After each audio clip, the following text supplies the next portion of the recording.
welcome back to a brand new episode of the Around the Grounds Vodcast, brought to you by Groundhopper Soccer Guides. I'm your host, Brian Reinhart, and here to offer his extensive knowledge of everything European football, Paul Gerald, owner and founder of Groundhopper Soccer Guides. And Paul, I got to ask, we did FA Cup last week, Champions League games this week, 16 teams left. We're talking knockout stages. Paul, this is just an exciting time to be a European football fan. It really is. It's the famous European nights, as they call them in England, when these European clubs come over and play. It's always Tuesday and Wednesday nights. So you got your league games on the weekends, and then you get these now very high stakes European games against teams from all over the continent in the middle of the week. And yeah, the names get bigger and the stakes get higher starting right now. Going to take a deep dive, and we're going to throw around the term Champions League a lot in this episode, just like we did with the FA Cup last time. Explain a little bit about what the Champions League is. Sure. So I've always thought it's funny they call it a league when it's actually a tournament, but whatever. It is formerly known as the European Cup, and it is the club championship of Europe. And so what that really means is that each year, it used to be just the champions of each league would go and play the following season in the European Cup, hence the name Champions League. But they figured out a long time ago that the more games there are, the more money there is. So now most of the big leagues in Europe, the top four go into the Champions League for the next year. So that's the case in England, France, Italy, etc. So what you have is a league that starts out with the champions from smaller countries like Albania or, wherever, and then the top 3 or 4 teams from bigger countries. They all go into this tournament, which starts in the summer. There's just some qualifying rounds when the really little country champions are playing each other. And then there's a group stage where you got 8 groups of 4 teams. Everybody plays the other 3 teams home and away. And then the top 2 from each group go into the knockout stage, which really starts then with the round of 16, which is what we have now. And at this point, it's kind of random as to who plays who. There's not a bracket, but they do have a rule that in the round of 16 countries, teams from the same country won't play each other. But that's getting into the weeds a little bit. Short answer is it's the European Club Championship, and we are now down to the last 16. So all the big European clubs that you've heard of at this point are still involved.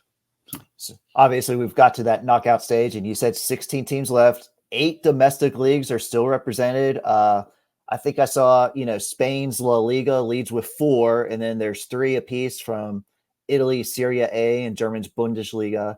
And then right. Premier League, Arsenal and Man City are still left. So have all those big boys right there. And Paul, we're talking knockout stage. What does the knockout stage mean?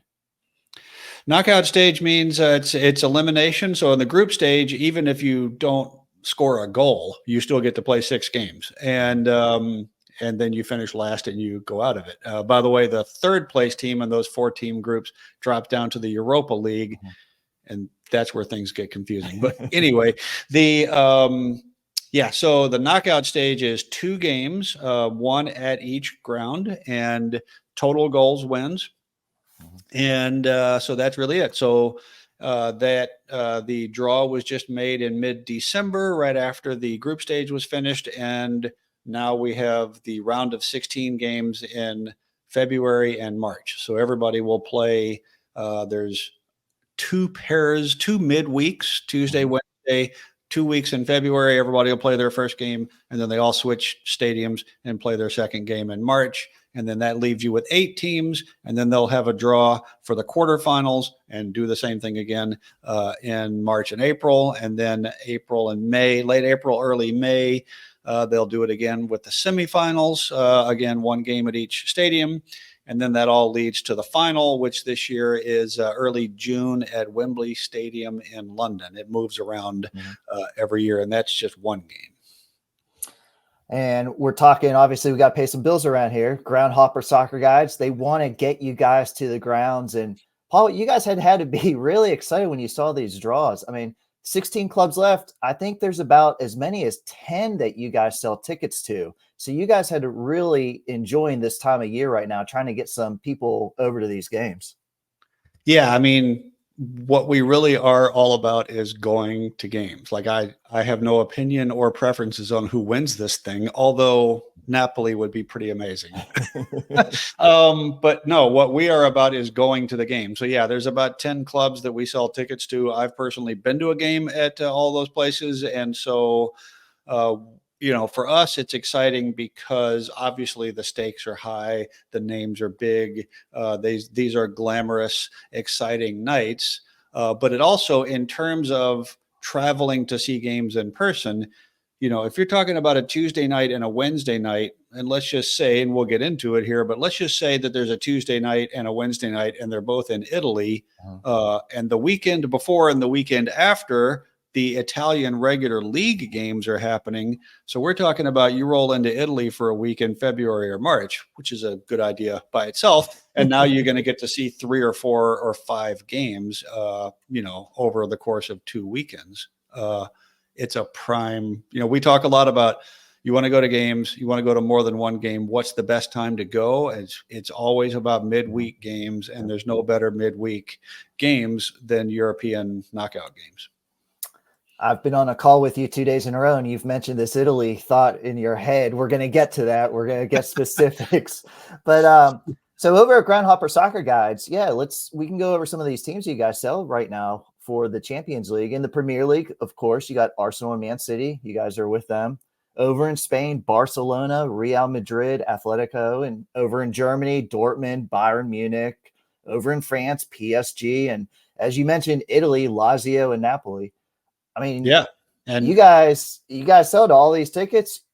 As you said, brag about it. But you've been to every one of these grounds right now. That is true. Yes, I am a travel addict, and I love nothing more than going to soccer games or foosball or calcio if you happen to be in Italy. Whatever, I speak multiple languages. Okay. At least for the word for the game. So.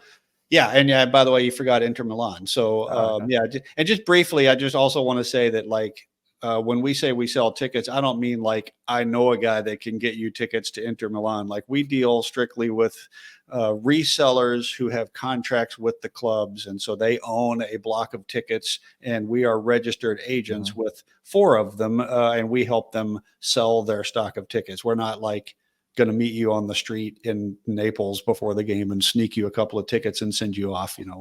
We sell completely legitimate tickets, and because I've been there, we have a lot of information about how to get there, what else to do around the stadium, where to go get something to eat and drink before the game, that kind of stuff.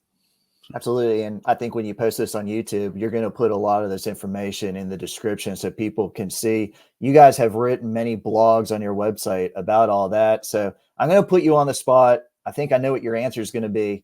But if you had to pick a trip to go to check out some Champions League action coming up in February and March, what would that be?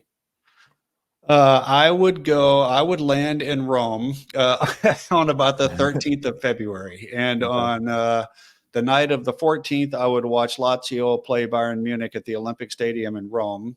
And then that following week, I would still be in Italy, and I would go to some league games. I don't have the schedule in front of me, but we've got tickets to 5 or 6 of them, and everybody in Serie A will play that weekend. And then the following Tuesday on the 20th, Atletico Madrid are at Inter Milan. The San Siro in Milan is, I don't know, the top 3 or 4 stadiums in the world. Like if you get a chance to go to that stadium, and especially with a big Spanish club coming in with lots of fans. Inter Milan made the final last year. They've won the European Cup and Champions League in the past. It's a big, big deal to go to a European game at San Siro. And then the very next night, hop on the next day, get on about a 3-hour direct train, if I recall correctly, from Milan to Napoli to Naples, and watch Barcelona play at Napoli. I can't imagine a better atmosphere. Napoli is berserk. It's a Okay. great city, and the fans are like nothing I've ever seen. And so we have tickets there. So that's a solid, in my opinion. Okay. And Napoli is an hour from Rome. So, you buy a ticket into Rome on the 13th and out on the 22nd, if you can pull it off, and you're going to see 5 games, Okay. 3 of them high stakes European games. And just bounce around Italy. I mean, nothing better than that too. I mean, I don't know where you live, but the weather's better in February in Italy than it is here in Portland, Oregon. So that is certainly a week that I would be looking at. You can get a little more creative on some other weeks. Like for example, okay, maybe you can't take 10 days, right? Okay, fine. So fly to Rome on the weekend of, about the what if I'm doing my math right here, about the 18th, right? Maybe you catch a game on that Sunday, go to Milan Tuesday, go to Naples Wednesday, stick around till Friday or Saturday. That's a 1-week trip, and you're going to see 3 or 4 games. Let me just look at March here. There's a very similar kind of a deal where on March the 12th, it's the return fixture, Napoli at Barcelona. And then the next night, March the 13th, Inter Milan at Atletico Madrid. Barcelona, Milan, a very comfortable 3-hour train ride apart. And again, the weekend before and after, you got Spanish La Liga games. And I can promise you, having been there, Spain in March is beautiful. Okay. Yeah. Some great destinations, obviously, and you kind of brought it up. I wanted to ask you, the 2 English clubs, Arsenal and Man City. What is the atmosphere like for English clubs for these Champions League games? It is great. And I might catch some grief on YouTube for saying this, but even at Manchester City, it's great. They are not known for having the greatest atmosphere in the world. It's a very beautiful, comfortable stadium. And obviously the team is amazing. They won the treble last year. They are the defending Champions League winners, by the way, or holders, as they say over there. But yeah, I mean, a typical league game in Manchester City is not going to blow your mind for atmosphere, but a European game can be quite good. And again, just as an example, they're at home on the 6th against Copenhagen.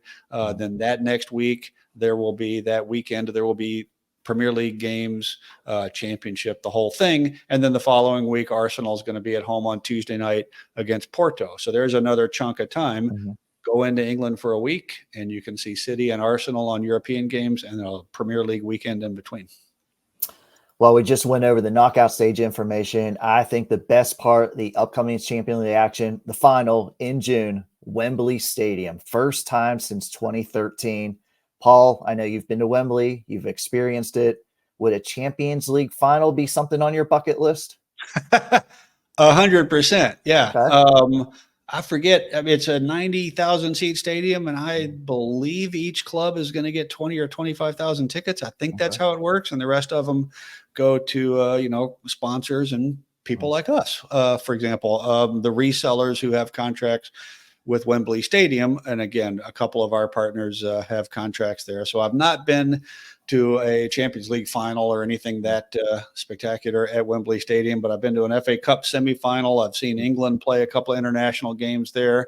That stadium is, I always tell people, it's like a spaceship landed in Northwest London. I mean, it's a remarkable place. And for a game like that, it will be amazing. So, as are the prices. Just full disclosure.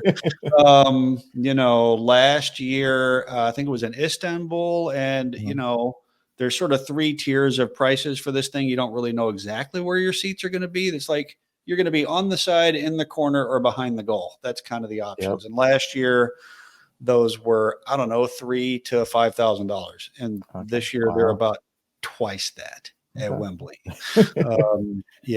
Somehow the combination of Champions League plus London is very expensive. I'm not going to lie, but So you're saying a bucket list item might kill you a little bit in the price. Exactly. A little sticker shock, but I mean, I think that would be an absolute fabulous experience. Personally. Yeah, if you're into, saving up for a year or two to go to a game, that would be a good one, That's a good segue. We're going to put a bunch of information in the description, but we just talked about some of these trips. If someone wants to reach out, inquire, how do they start the process with you guys over at Groundhopper Soccer Guides? You go to groundhopperguides.com and you can click on tickets and then scroll down to Champions League or whatever country or league that you're looking for. We got, I think it's 11 Premier League clubs, 4 in the championship, and about 25 or 30 around Europe, and both of the Glasgow clubs as well. So, so you go to groundhopperguides.com. And if nothing else, after you've been there for a second, a thing is going to pop up and just say, where do you want to go? And you fill out that form and we'll get back to you that day. So I think, this is exciting. Talking FA Cup last week, Champions League this week, just a lot of great soccer. And we're not even talking regular games. I mean, it's just fun to think about the possibilities of some of these midweek games, like you've mentioned. Yeah, and the other thing that I kind of alluded to is the Champions League games are always on Tuesday and Wednesday night. We haven't even talked about the Europa League and the Europa Conference League, which are kind of the second and third tier European club competitions. They happen on Thursday nights. And so there are games already scheduled there. Their format's a little different. They've got their February games scheduled now, including, for example, Feyenoord from Rotterdam playing against Roma, where Jose Mourinho is. We got tickets to both of those clubs and great atmospheres at both of those places as well. So those are on Thursday nights. And then the winners will go and play in March. And at that point, Liverpool, West Ham, and Brighton and Hove Albion in England all get involved again in March. So, yeah, some exciting itineraries in the Champions League. We didn't even get into the Thursday night stuff. So, yeah. And that final, by the way, I think is in late May, the Europa League final, and it's in Dublin. So another easy place to get to where they basically speak English. Absolutely. And just so much information in this. We could go on, but I think it's just good. Give people a little bit of a base knowledge, guide them to the website, everything you can find, groundhopperguides.com. Go take a visit. Paul, great catching up with you. I was excited when the draw came out. You talk about Italy, just kind of, sparked me to go to Italy a little bit now. So Forza Napoli. Come on now. I want to thank everybody for tuning into this episode of the Around the Grounds Vodcast. Again, Groundhopper Soccer Guides can serve as your gateway to see Champions League action in person. We look forward to bringing you future episodes very soon, and hopefully we'll see you at the grounds.